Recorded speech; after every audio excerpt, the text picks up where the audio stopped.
I'm Daniel Cohen with Indivisible Houston. Thank you for the opportunity to address the Commissioner's Court this morning. Hurricane Harvey may seem like a storm that never ends to those of us who like to read the news, but as you know, we're not the only ones who feel that way. In the wake of the flood, our hearts and spirits were lifted by the courage and organization of Harris County. Later, we'd see Houston Strong and Texas Strong take off. I'm still waiting on my Harris County Strong t-shirt. I had no boat, but I and many others coordinated to communicate with those performing high water rescues, such as the Cajun Navy. We coordinated lists of potential drop points for resources when the waters cleared. We raised funds from generous people all over the world, and when the water did eventually clear, we worked with BLM and other groups out in Lakewood and other affected areas. In some neighborhoods, they were the only groups that ever came to help. So I was upset when 24 hours ago, ProPublica published a damning, in-depth, thorough, well-researched report of the failure to act by Harris County government on the emergency plan that had developed months earlier. My guess is that not everyone here has read it, so here are some of the greatest hits of it. The county had a 17-page plan ready to go months ago that correctly predicted Red Cross would be slow. It failed to plan for the contingency over and over again. The plan said that it would take a week before Red Cross would step in and that the county would manage shelters during that time. Only one training for managing shelters was ever held, not nearly enough to train anyone to care for the thousands of displaced refugees of the storm.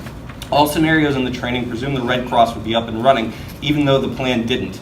When Harvey hit, most employees were completely unaware a plan even existed and were shocked once asked to open shelters in the wake of Red Cross's predicted failure. One employee surprised to learn of the existence of the plan was my commissioner, Mr. Raddick. When reporters pressed him on this, he basically said no comment, but he voted for the plan. When pressed on this further, the contention was that anything more than that was done was unrealistic, and there was blame for the Red Cross yet again for slowness, the city for poor recovery, and Congress for failure to prevent Harvey.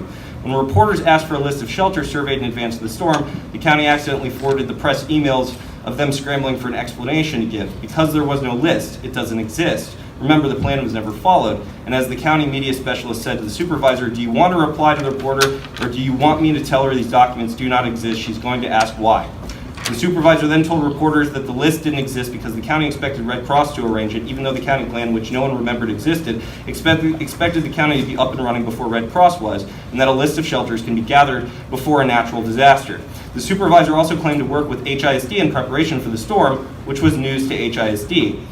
Gentlemen, this is above politics. Plenty of Harris County residents have addressed the court on Harvey. Plenty of students in the county are still homeless and struggling to keep up with their schoolwork in spite of their hardships. They eat off grills, they sleep in tents. Black mold consumes their homes. They're not back on their feet. And we're working on getting them wardrobes together this week, and there will be recovery efforts for as long as we need to have recovery efforts to get them back on their feet, which will still be a long time from here. It's time to acknowledge mistakes, large, hurricane-sized mistakes with county management so that we can fix them.